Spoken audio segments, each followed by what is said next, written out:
Good morning, it's Cindy.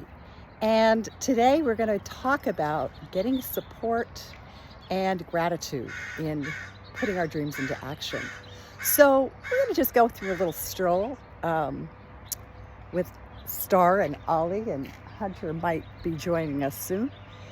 I just wanted to say that as long as we're living on Earth, we will have obstacles. It's just part of being human beings.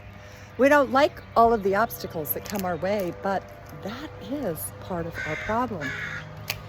And we need to figure out, how are we going to get the support? How are we going to have the gratitude, the fortitude to carry through?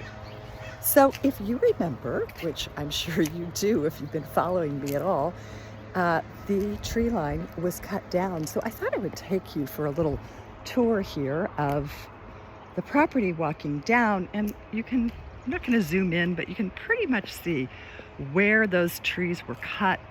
And the upset I had when I came out and found this and stopped it midway, more trees were coming down. Everything really has been thinned out. And there was a man literally in the tree. They were starting to cut more, and I just had a hemorrhage really, and said stop and called on all forces. A lot of you were really great in saying, plant another tree and pray for the trees that left. So as you can see, I got a lot of trees, and I started planting, and there's a big old humungi one coming next Tuesday. Mind you, I could not afford that. And let's see, I don't see the zebra, I would right now, or the camels, but I did get the trees, and I thought, okay, I'm going to plant them. And you can see my trees are pretty tiny. They're going to grow 20 feet tall eventually. But in the meantime, when I look over at their house at night, they have a tennis court. You might not be able to see it from this angle, but trust me, you can see they put the lights on, and it shines like a swimming pool, along with their pool, into our eyes, which is a beautiful sight. But there's also really loud music, etc., etc. And that's fine. That's their choice, but that wasn't what I wanted to see. So I did start a conversation. So we ended up talking with their arborist and had some kind of meetings of the mind. I put this little arbor here, isn't it very cool? A friend of mine gave it to me, and so we moved it down here so that I can have my morning coffee and I can be very well known, because it's my land too. And I don't want to feel pushed out by something that is mine, and I want to maintain my presence. So setting boundaries is really important. And of course, at first their arborist said, oh, well, why don't you buy some plants from me and I'll get you a discount? And I said, no, I bought some plants and I can only afford 12. And of course, we could use a lot more, but that's what I could afford. So he said, And I said, you guys could get plants and then we'll help and, put the cost together, and it won't be so price prohibitive. So at any rate, he said, let me see. So he got some plants. He said, we'll plant, but you handle the cost of the trees in planting them. And I said, hold on a minute. If you guys know about redwoods, of course, these shouldn't be here. They should be on the coast. Those redwood trees really are dark. They're not in the right spot at all. They shouldn't be in our area. Just move out of that light. So this was kind of a problem. And so I said, oh no, you need to incur some of the cost. You need me. And he wants me to take a lot of the bay laurel or the bays out, because he's afraid that's going to create sudden infant death or redwood disease, and we will lose the trees. So it was a lot of negotiating. And he said, you need to work with me. And I said, working fine with you. And I really appreciate those big trees. So the big hole, which I couldn't afford, is coming Tuesday, and I'm really excited. Did I show you that? Oh, it's over here. Maybe I did. That's my face. That's a big hole too with craters, but this is the one I'm talking about. So at any rate, it is coming, and But it was not without a lot of negotiating and standing ground, getting support, figuring out what I needed, support from the planter of what trees would really work, educating myself because everyone tells you something different. He would tell me something, the arborist, and then some of the people I interviewed told me something different. So I had to really use my judgment.